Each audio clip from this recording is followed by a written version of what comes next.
Hello folks, and welcome back to my koi pond. I've got a great video for you today. Even though it's the winter time, there's still been plenty of things happening around the pond. There's been a major upgrade of the pond electrics, which we're going to look at, and also an update on the pond heating costs this winter, with some really interesting results. Plus all the usual fish and pond updates. But stick around to the end, as I've got two new amazing fish coming to the pond this spring. Can't wait. So grab yourself a brew and let's get into today's video. Okay, join me back in the filter house now, and the job I've wanted to do for a while is to upgrade the pond electrics. So you'll know I've been slowly converting this filter house into a home office, and I've added new equipment to the system like the diesel heater down in the corner there. I've wanted to upgrade the electrics and have them run off their own switch from the main consumer unit back in the house. So what we're going to do is we're going to install a new consumer unit up here in the corner, and then from that I've cleared a space here to mount a large bank of sockets, and then I'm going to have my pumps and my UV on top of them. But first I need to dig a trench all the way from the filter house back to the main house to bury the new power cable. I had some really good feedback on my last video about how I installed this H-calorie diesel heater in my filter house here, and there were some really good ideas about these diesel heaters that I didn't know about, like upgrading the fuel line and running the exhaust through a radiator first to get maximum heat from it. I think I'm going to add some of those ideas to this because I think that will help make it run more efficiently. But generally it's been running faultless. It's on now in its lowest setting, and it's been quite comfortably keeping the whole filter house at 18 degrees. And it uses not a huge amount of fuel either, to be honest, probably about 1 litre a day. So I'm really impressed with it so far. It's doing a great job. Just looking at the cold water feed into the filter house here, and comparing it back to my pond diary, it looks like I've used about 30,000 litres of water since I last changed my dechlorination unit filters. So it's time to give those a change now. So I've changed to 3-stage jumbo dechlorinator with new filters, and now it's time to look at the Evolution Aqua Detox filter, which I've shown before on the channel here. Where I cut the end off it and I just refill it with fresh carbon, and I first need to take off this 4-inch rubber straight connector here to empty out. Alright, that's all the old carbon emptied into the bin bag, and I've cleaned the tube out, and that's the top of it there.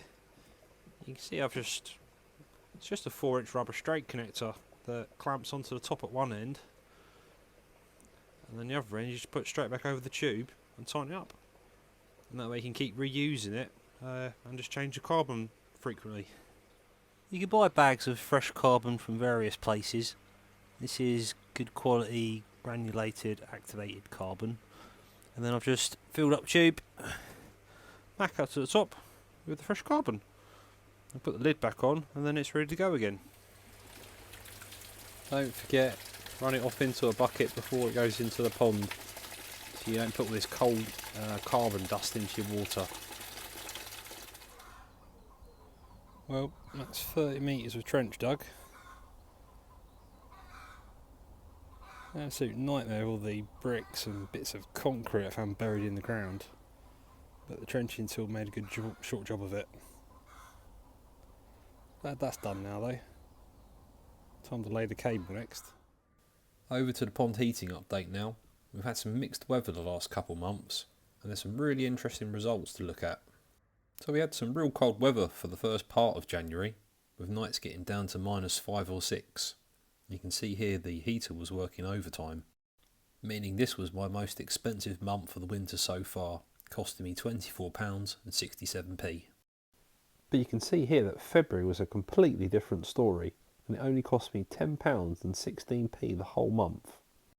So with February included, that brings my total heating cost for the winter to £72.13. Looking back, it cost me £90 and 3p to heat this koi pond last winter, meaning with the modifications I've made, I've for save £17.90. Well, that's the 4mm armour cable and Ethernet cable buried in some protective conduit. Let's see what's happened in the filter house. Okay, the electrician's bin, and we've got a new consume unit here, which is a three-way one, so I've got spares for the future, and that connects back to the main consume unit in the house on its own switch, and then from there that runs round, and we've got all of the sockets mounted, and these are powering up the diesel heater, my pond pumps, my air pumps, my amalgam UV, and my air source heat pump. And I've got plenty of spares as well. So I'm really pleased with this. It's a big improvement from what I had before. I'm really pleased with the upgrade to the pond electrics. It's probably not as exciting as a new filter, for example, but it's an important part of any koi pond. I'm glad it's sorted out. The fish are all looking well. They're still getting one feed a day of Nutrimare at the moment. They're all very active and on the lookout for food. Particularly this yellow monkey from Dainichi. I swear it's grown over the winter. I can't get enough of that colour though, and the ginrin. Look at that, it's fantastic. It's like a bar of gold. I'm pleased with the results from the pond heating cost this winter though, as I've managed to reduce my bill by about 20%. And I think that's a combination of the new pond covers, the insulation in the filter house, and the diesel heater, all working together to bring my overall bill down. Now that we're in early March though, I'm going to keep the pond at 12 degrees for a few more weeks, and then I'm going to slowly ramp it up to 18 degrees for the springtime. That should also mean that the pond is ready for the two new amazing fish that are coming this way soon. I think I'll save it for a later video, but I had some good results at the Tosai auctions in Japan this year. Let me know if you can guess the breeder and bloodline. Well, it's been a long old winter, but spring's nearly here now. I can get these covers off soon and start to enjoy the fish in the pond more. Thank you very much for watching. If you enjoyed this video, give us a thumbs up, please subscribe, and I'll see you on the next one. Cheers.